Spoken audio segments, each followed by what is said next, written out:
Assalamualaikum warahmatullahi wabarakatuh.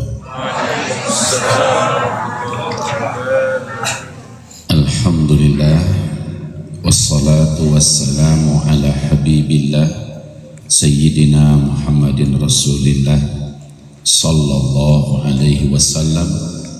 La hawla wa la quwwata illa billah. Rabbana syrah lana sudurana wa yassir lana umurana ahlul 'uqdatam min lisanina yafqahu qawlana. Allahumma arinal haqqa haqqan warzuqna ittiba'ah wa arinal batila batilan warzuqna ijtinabah. Allahumma la sahla illa ma ja'altahu sahla wa anta taj'alul hazana idza syi'ta sahla. Rabbana syrah lana sudurana wa yassir lana umurana wahlul 'uqdatam min lisanina yafqahu qawlana. Amin. Ibadallah, para asatidzah yang kita muliakan karena Allah, guru-guru, semoga dijaga oleh Allah semuanya kita dalam iman, keistiqomah di akhir zaman ini. Amin. Masya Allah, alangkah damainya ruangan ini yang kami dikejutkan disebut dengan ruwak, ya, berasa sedang di Kairo saat ini. Masya Allah. Masya Allah. Kami dulu di sana tahun 92, selesai 96. Tahun berikutnya baru UAS masuk. Ya, alhamdulillah hubungan kami dengan UAS juga sangat indah dan rapat akrab. Tapi alhamdulillah Ustaz, hampir setiap tahun itu 2 kali sampai 3 kali kami ke Mesir. Ya, dan besok Agus mengantarkan 2 orang putra kami belajar di Al-Azhar, insyaallah. Jadi tanpa disadari dulu kita di usia anak-anak ini berada di sana, sekarang udah ngantarin anak-anak belajar di sana. Masya Allah. Anak-anak kami juga ada di Yaman 3 orang, ada di Yordania 1 orang, dan di Turki 2 orang. Jadi udah pada di luar semua. Alhamdulillah. Alhamdulillah, semoga Allah mencintai kita semua ya. Mudah-mudahan kita diberi oleh Allah dan dijaga imannya. Ini yang paling penting di akhir zaman ini. Melihat materi yang ada di sana, Palestina dan akhir zaman, benar-benar ingin kami hubungkan tentang Palestina ini dengan akhir zaman. Kami yakin kita orang yang sudah banyak dikasih ilmu oleh Allah Subhanahu wa ta'ala, tapi mungkin ada 1-2 yang bisa jadi ini akan terjadi penyegaran dan perluasan wawasan, disambung dengan penguatan wawasan dengan tanya jawab nanti. Kalau memang ada ruang diskusinya, tafadhol. Baik. Terlebih dahulu kita lihat sejarah peradaban hidup di dunia ini. Seperti yang ada di slide kita, awal bumi ini sebelum dihuni oleh manusia, yang memakmurkan bumi adalah bangsa jin. Itu peradaban jin. Entah berapa lamanya, cuma Allah yang maha tahu. Waktu itu jin masih berwujud kasar seperti kita. Tapi karena kepercayaan Allah kepada mereka sudah berakhir, lalu Allah jadikan pengganti, yaitu dari ras yang baru, bangsa yang baru, itu bangsa manusia. Mulailah dari Adam, terus Idris, Nuh, Hud, Saleh, Ibrahim, Lut, Ismail, terus Nabi Musa, Nabi Isa, terakhir adalah Nabi Muhammad. Jadi paling ujung itu Nabi Muhammad. Memanglah kita ini umat akhir zaman. Kalau dilihat ya, lihat start dan finish. Setelah finish 40 tahun kemudian baru kiamat. Ya, setelah finish 40 tahun kemudian, di hadis yang lain Nabi berkata 1 atau 2 generasi setelah itu barulah kiamat besar, kehancuran alam semesta. Coba kita fokus ke start dan finish.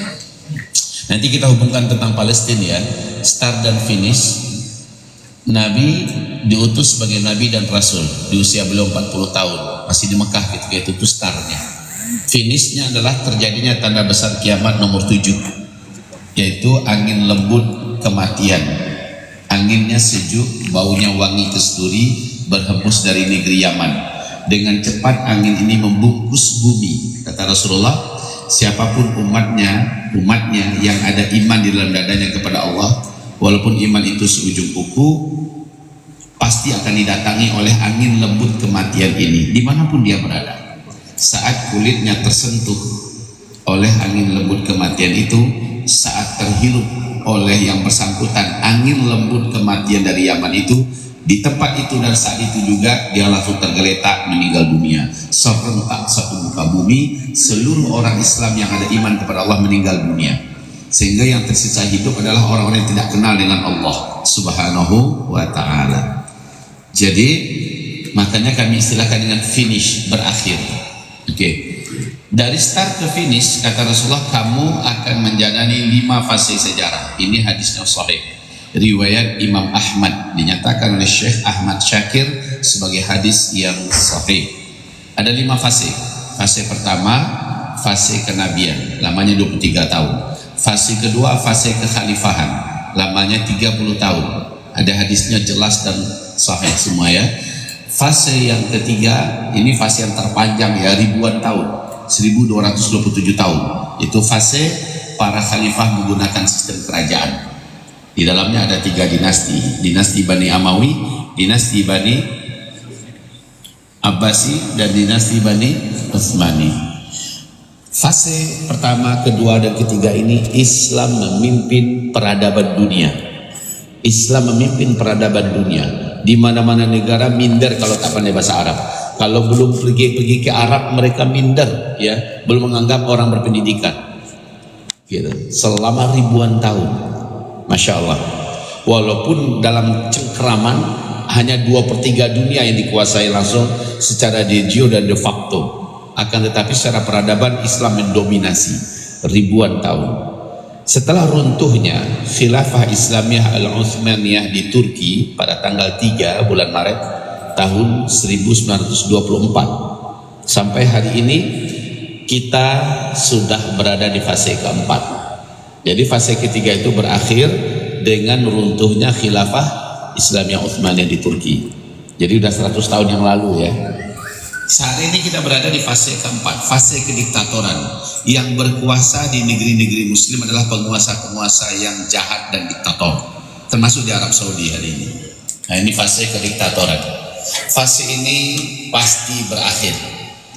Masuklah kita fase kelima, fase di mana Rasulullah menyebutkan Allah mengembalikan kepemimpinan dunia ini ke tangan kita, ke tangan umat Islam kembali, yang disebut dengan fase khilafah ala minhajin nubuwah, kekhalifahan dengan konsep kenabian. Itu fase kelima. Karena kita orang-orang yang sudah ada ilmu, kami hanya main cepat saja ya. Daya tangkap kita sudah bukan di atas orang biasa lagi nih, udah orang di atas rata-rata. Coba buka sekarang surat An-Nur ayat 55. Ya, surat An-Nur ayat 55. Fadhal. Di situ Allah berfirman, a'udzubillahi minasyaitonir rajim, bismillahirrahmanirrahim. Wa'adallahu alladhina amanu minkum wa 'amilus shalihat la yastakhlifannahum fil ardh kama istakhlafa alladhina min qablihim. Jelas sekali di ayat ini. Wala yumakkinanna lahum dinahum alladhi irtada lahum wala yubaddilannahum min ba'di khawfihim amna ya'budunani la yusyrikuna bi syai'a wa man kafara ba'da dzalik fa ulaika humul fasiqun. Ini enggak usah ditampilkan terjemahnya, enggak apa-apa kan? Kan udah orang alim semua di sini. Masya Allah. Amin. Ya, jadi enggak usah ada terjemahnya ya. Terjemah juga munculkan terjemahnya. Ini dia. Dan Allah telah berjanji kepada orang-orang yang beriman di antara kamu dan yang mengerjakan amal-amal yang soleh, bahwa Dia sungguh-sungguh akan menjadikan mereka, lihat itu, saya tebalkan dengan warna kuning ya, berkuasa kembali di muka bumi, sebagaimana Dia telah menjadikan orang-orang sebelum mereka berkuasa. Jadi fase pertama, kedua, ketiga Islam berkuasa di muka bumi. Di fase keempat ini enggak, tapi Allah janji akan Allah kembalikan kita berkuasa sebagaimana dulu berkuasa. Nah, setelah tegaknya kembali kekuasaan itu, barulah agama yang goyang ini menjadi kokoh kembali. Dan sungguh Allah akan mengokohkan kembali bagi mereka agama yang telah diridhoinya untuk mereka, dan Dia benar-benar akan menukar semua keadaan mereka yang ketakutan menjadi aman. Sekarang ini umat Islam dalam keadaan ketakutan, khususnya di Timur Tengah ya, orang-orang beriman loh ya, pusatnya adalah Palestina, semuanya ketakutan. Tapi nanti ketika khilafah kembali, disitulah puncak keamanan. Ketika khilafah kembali, semua orang beriman semuka bumi ada di puncak rasa aman. Ini janji Allah. Oke, kembali kita kepada 5 fase tadi. Nah, jadi fase kelima ini ada ayatnya, bukan hanya di hadis ya, nggak stop di hadis tapi ada ayatnya. Uniknya hal ini, entah mereka sadari atau tidak, orang-orang barat, orang-orang kafir dunia membicarakan ini. Sekali lagi, mereka sadar bahwa ada ayatnya dalam Al-Quran, dalam Islamnya atau tidak, mereka sudah membicarakan ini. Kapan mereka bicarakan? Tahun 2012 mereka fokus betul berkumpul di New York, diprakarsai oleh NIC, semua negara-negara terkuat di dunia yang memiliki intelijen terhebat di dunia. Ada 15 negara yang memiliki intelijen terhebat ngumpul di New York bulan Februari 2012. Apa yang mereka diskusikan? Ini negara kafir lah semua ya, Amerika, Cina, India, Rusia dan lain-lainnya ngumpul semua. Yang mereka diskusikan adalah siapa kira-kira pemimpin dan penguasa dunia di atas tahun 2020. Mereka diskusikan ini dengan alot ya. Lalu muncul 4 opsi besar. 1, masih Amerika Serikat. 2, Cina. 3, elit global ya, yang dikomandoi oleh Yahudi dan Zionis internasional. Yang keempat adalah kembali ke pangkuan khilafah Islamnya. Coba lihat, mereka kaji. Akhirnya satu persatu mereka bedah dengan debat yang sangat alot ya. Rontok satu-satu. Amerika dijamin pasti tidak akan mampu lagi memimpin di atas tahun 2020. Kajian mereka mendalam dan terbukti sekarang. Amerika dalam segi apa saja hanya tinggal masa lalu aja. Negara yang paling lemah di bidang ekonomi, paling terpuruk di dunia nomor 1 ya. Di bidang militer juga sudah hancur maknawiyatnya. Di bidang apa saja Amerika sudah nggak bisa lagi untuk memimpin dunia. Sudah dipastikan itu. Setelah itu masuk bicara kedua, Cina. Peluang Cina memimpin dunia dikaji, terlalu rentan dan banyak sekali kelemahan Cina untuk menjadi pemimpin dunia global. Dia di hadapan tantangan yang sangat berat nanti. Maka dipastikan Cina juga gagal. Tidak mungkin Cina bisa memimpin dunia. Baru kemudian diangkat tentang peluang preman internasional yang membentuk gangster yang ada di pusatnya di Israel sekarang ini ya, elit global di bawah organisasi Illuminati dengan payung raksasanya yang bernama Freemasonry. Apakah ini yang berpeluang memimpin dunia? Lebih dari 85% yang hadir sepakat mengatakan mustahil, tidak bisa ya, rontok. Jadi tersisa mana lagi? Yang tersisa mana akan mereka debatkan? Khilafah Islamnya. Hebatnya, mau tidak mau, akhirnya seluruh yang hadir, kalau bahasa fikihnya itu jumhur ya, lebih 86% seluruh peserta yang hadir sepakat mengatakan masa depan di atas tahun 2020 pemerintahan global internasional akan kembali dipimpin oleh khilafah Islamnya. Orang kafir loh yang mengkaji ini, dan itu mereka nyatakan di majalah paling bergengsi di Amerika Serikat, New York Times ya. Yang spektakulernya CIA, intelijen Amerika Serikat, memberikan pernyataan merilis resmi di New York Times itu. Apa katanya? Penguasa dunia di atas tahun 2020 nanti kembali ke dalam pangkuan khilafah Islamnya. Makanya masalah khilafah Islamnya bukan sesuatu yang baru di telinga Gedung Putih. Kalau kita mau buka ya, mereka biasa betul menceritakan khilafah Islamnya akan kembali ya, akan kembali. Mereka selalu membahasakan itu. Nah, yang paling nekat sih enggak sih, yang paling frontal dan sangat berani menyebutkan angka tahunnya adalah KGB Rusia. Masih di New York Times. Apa kata KGB Rusia? Khilafah Islamnya akan kembali berkibar memimpin dunia tahun 2025. Masya Allah. Ini kata KGB Rusia. Coba lihat, kenapa mereka punya kajian itu, dan itu bidang mereka, itu domain mereka, itu keahlian mereka, dan mereka tidak ada punya kepentingan membicarakan ini kecuali hanya sekedar pengen tahu. supaya mereka bisa, kalau bisa yang memperlambat, kalau bisa diperlambat. Kalau meruntuhkan nggak mungkin. Itu pula anehnya, maka kebaca oleh kita dalam Al-Quranul Karim di juz yang ketiga ya, surah Al-Baqarah, sesungguhnya ahlul kitab itu mengenali kamu seperti mereka mengenali anak-anak kandung mereka sendiri. Mereka itu kenal betul seluk-beluk Al-Quran ini, pasti, dan mereka pasti ada iman ya dengan Nabi Muhammad. Mereka pasti ada iman dengan Al-Quran. Hanya kekufuran mereka menyebabkan mereka secara zahir menolak, secara batin mereka sangat percaya. Baik, sekarang kita kembali ke topik kita, 5 fase ini. Kita fokus ke fase keempat. Sejak kapan fase keempat? Sejak kapan fase keempat? Sejak runtuhnya khilafah Islamiyah Al-Utsmani. Oh ya, kembali dulu 5 fase tadi. Coba perhatikan, itu ada angka saya buat di atas, 1400 dengan 1500 tahun hitungan Hijriah. Ini hadis semua, walaupun hadisnya statusnya dhaif. Yang 1500 statusnya hasan li ghairi ya. Namun perlu kita kembalikan pengetahuan kita, hadis dhaif masih termasuk hadis ahad apa tidak? Masih termasuk hadis ahad ya. Kalau hadis ahad berarti masih diakui oleh para ulama itu perkataan Rasulullah, betul? Kalau itu perkataan Rasulullah, memang ada 8 rambu bermuamalah dengan hadis dhaif. 1, rambu yang pertama, hadis dhaif disepakati tidak boleh dijadikan dalil untuk masalah akidah. 2, hadis dhaif tidak bisa dijadikan hujjah dalam urusan usuluddin. 3, hadis dhaif kalau bertentangan dengan yang lebih kuat di atasnya langsung diabaikan. 4, hadis dhaif bisa dipakai dalam urusan targhib dan tarhib, fadail amal. Makanya ada jamaah tabligh, buku mereka itu fadail amal.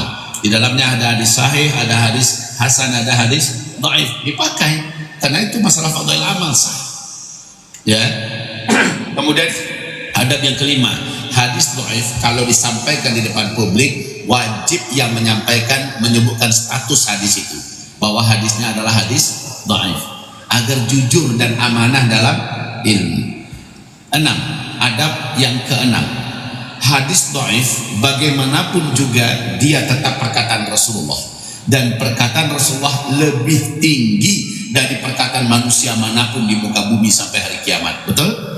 Ya, jadi kalau berkata Habib anu, berkata Kiai anu, berkata Ustadz anu, berkata ulama anu dalam satu masalah ya, tiba-tiba muncul hadis qala Rasulullah, status hadisnya dhaif, tetap wajib lebih tinggi qala Rasulullah daripada qala Habib anu, qala Kiai anu, qala anu, gitu ya. Itu adab yang keenam. Adab yang ketujuh, ini dicatat nggak sih? Ini di kampus nggak ketemu nih, kecuali di dalam kitab yang berserakan, kalau disatukan baru gabung. Yang ketujuh, adab yang ketujuh adalah bila hadis dhaif berbicara tentang masalah ghaibiyat, stop. Cukup dia diilmui tanpa diyakini. Ya, cukup dia diilmui tanpa diyakini. Tapi jika hadis dhaif yang berbicara masalah ghaibiyat ini sudah jadi kenyataan, saat itu wajib hukumnya kita meyakini kebenarannya, dan hadis itu naik statusnya menjadi sahih. Kenapa? Karena udah kejadian sesuai dengan yang diceritakan dalam hadis, maka tidak ada pilihan bagi kita kecuali wajib meyakininya, dan hadis itu menjadi hadis sahih. Itu adab ketujuh.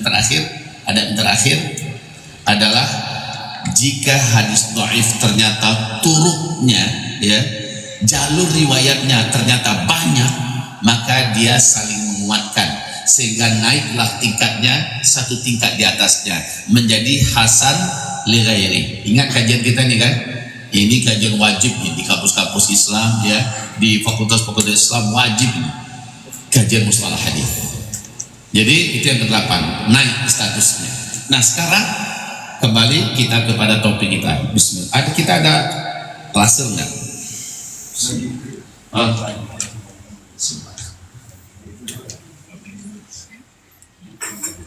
Ya, siapa tahu di markas kita ini ada kan. Sampai kopinya pun rasa kopi Mesir. Masya Allah. Iya nih dari Mesir bukan kan? Tapi suasananya dapat banget Ustaz. Nih suasana benar-benar kayak di Kairo. Inilah Mas Fatul. Buya berasa kayak gini. Jadi dulu waktu kami masih di Mesir, kawan-kawan kelas 1, kelas 2, kelas 3 itu sering bedah muqarrar. Ya bedah muqarrar kuliah ya bersama-sama seperti ini, habis itu dialog, munakasyah, menyenangkan sekali. Kayak baru kemarin kejadiannya. Oke, kita lanjut ya. Nah sekarang 1400-1500. Kenapa kami sampaikan di sini? Karena ini judulnya umur umat Nabi Muhammad Sallallahu Alaihi Wasallam. Dari start ke finish. Dari awal kami sebutkan ini hadisnya yang 1400 ya. Yang 1400 dengan 1500 ini hadisnya dhaif. Tapi yang 1500 hasan li ghairi. Baik. Adapun hadis yang 5 fase hadisnya sahih. Ya. Terkait dengan umur hadisnya dhaif dan hasan li ghairi. Mari kita uraikan sekedar menyegarkan dan mengingatkan. 1. Umur umat Nabi dari start ke finish adalah 1400. Dari mana hadisnya? Nabi SAW bersabda, umur umatku adalah umur umat Nabi Musa dikurangi umur umat Nabi Isa. Umur umat Nabi Isa, Nabi Musa dalam sejarah lebih kurang 2000 tahun. Umur umat Nabi Isa ya lebih kurang 600 tahun. Coba buka tadi yang sejarah peradaban. Perhatikan, nah ini dari Nabi Musa ke Nabi Isa lebih kurang 2000 tahun, dan dari Nabi Isa ke Nabi Muhammad lebih kurang 600 tahun. Begitu ya. Kembali kita ke 5 fase tadi. Oke. Sekarang kata Rasulullah, umur umatku adalah umur umat Nabi Musa dikurangi umur umat Nabi Isa. 2000 dikurang 400. Jadinya berapa? 1400. Itulah umurnya. Wah, nggak bisa dong Buya. Kenapa nggak bisa? Kita sekarang udah 1446 Hijriah loh. Kalau memang 1400 kan udah bablas tuh. Ini kan baru satu kelompok hadis diriwayatkan oleh Abu Daud. Sementara di yang 1500 ini yang paling banyak turuku riwayatnya ya. Jalur riwayatnya sangat banyak sehingga naik kedongkrak, naiknya statusnya menjadi hasan li ghairi. Apa kata Rasul? Umur umatku di sisi Allah hanya 1 hari saja. Lalu Allah menambahkan untuk umatku setengah hari lagi. Setengah hari lagi. Semoga umatku tidak melemah, karena Allah menambahkan untuk mereka setengah hari lagi. Pertanyaan, berapakah kita menjalani yang 1 hari menurut Allah? Kita di dunia menjalaninya berapa lama? 1000. Barakallahu fikum. 1000 tahun. Dalilnya apa? Surat As-Sajdah ayat 5. Yudabbirul amrah minas sama'i ilal ardi thumma ya'ruju ilaihi fi yaumin kana miqdaruhu alfasana. 1 hari di sisi Allah kalian menghitungnya di dunia 1000 tahun. Jadi kalau dari hadis tadi, umur umatku dan start finish ya di sisi Allah hanya 1 hari. Lalu Allah tambahkan untuk umatku setengah hari lagi. Jadi berapa? 1500. Nah sekarang ada 2 kelompok hadis, 1401 dan 1500, hitungan hijriah. Maka ini domainnya para ulama ahli hadis. Lalu para ulama muhaditsin memunaqasyahkan, memunazarahkan, memudzakarahkan tentang 2 kelompok riwayat ini. Jumhur muhaditsin sepakat mengatakan umur umat Nabi Muhammad dan start ke finish adalah antara 1400 ke 1500. Oke. Duduk dulu satu perkara. Lalu Syekh Al-Hafiz Imam Ibnu Rajab Al-Hambali memperhalus dan mempertegas, dan saya lebih setuju dengan redaksi bahasa dari alim kabir Imam ahli hadis ini. Apa kata beliau? Umur umat Nabi Muhammad lewat dari lebih dari 1400, tapi tak akan lewat dari 1500. Paling lama dan pasti tidak akan lewat dari 1500 hitungan hijriah. Oke, hitungan hijriah. Hijriah itu ngitungnya kapan? Kita sudah tahu semua. Hijriah itu ngitungnya sejak Nabi Muhammad hijrah. Beliau udah jadi Nabi dan Rasul ya di Makkah 13 tahun, hijrah ke Madinah sisanya 10 tahun wafat. Nah, dari hitungan hijrah inilah menghitung Hijriah itu. Kalau begitu, yang sudah jalan sekarang hitungan Hijriah berapa? 1446. Harusnya ditambah dong 13 tahun di Mekah. Iya. Iya kan? Jadi berapa? 1463. 50? 50? 9. Ayo tambah. 1446 tambah 13 tahun di Mekah, 1459. Nah, kalau begitu kita ambil angka yang paling aman, angka yang paling habis, angka paling mentok. 1500 nggak mungkin lewat. Kalau begitu tinggal dikurangi. 1500 dikurangi 1459, sisa berapa? 41 tahun lagi paling lama. Berarti yang tersisa dari penghujung fase keempat dan fase kelima ini semuanya terjadi dalam rentang waktu yang sangat sedikit. Alhamdulillah, itu kan hadisnya dhaif, betul, hadis dhaif. Tapi masih perkataan Rasulullah enggak? Masih ya? Kalau begitu setidaknya ilmui, kan itu Arabnya tadi.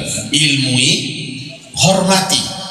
Setidaknya kita dipandu oleh hadis-hadis Nabi tentang tanda-tanda akhir zaman. Nabi berkata, kalau ini sudah terjadi berarti kiamat sudah sangat dekat. Kalau ini terjadi berarti kiamat sudah sangat dekat. Gitu loh Nabi menyusunnya, kata-katanya. Coba sekarang kita fokus ke fase keempat. Nah, di fase keempat ini karena space halaman ini memang segini cuma bisanya, harusnya sampai ke sini nih. Ya, harusnya di sini diawali dengan runtuhnya khilafah Islamiyah. Lalu bermunculanlah akidah-akidah syirik seperti demokrasi, HAM, pluralisme dan sebagainya. Lalu setelah itu meletuslah perang dunia satu. Dan hebatnya Nabi menyebutkan tahunnya dan itu terjadi. Ya, siapa lakon perang dunia pertama, siapa pemenangnya, itu terjadi persis seperti yang diceritakan Nabi.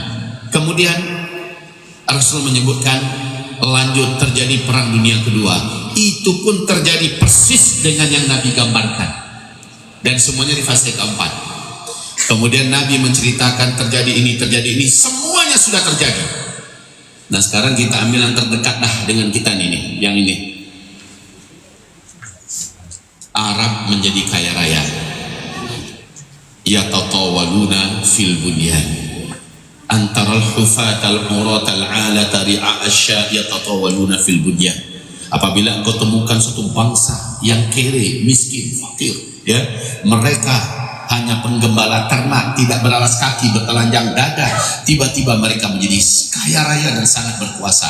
Lalu mereka saling berlomba-lomba, berbangga-bangga membangun gedung-gedung tinggi pencakar langit.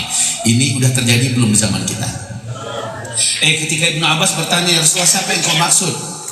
Bahwa kalau zaman itu sudah ketemu, sudah terjadi, berarti kiamat sudah sangat dekat dengan kami. Siapa yang kau maksud ya Rasulullah? Nabi menjawab, humul Arab. Mereka adalah bangsa Arab. Arab udah kaya raya atau belum?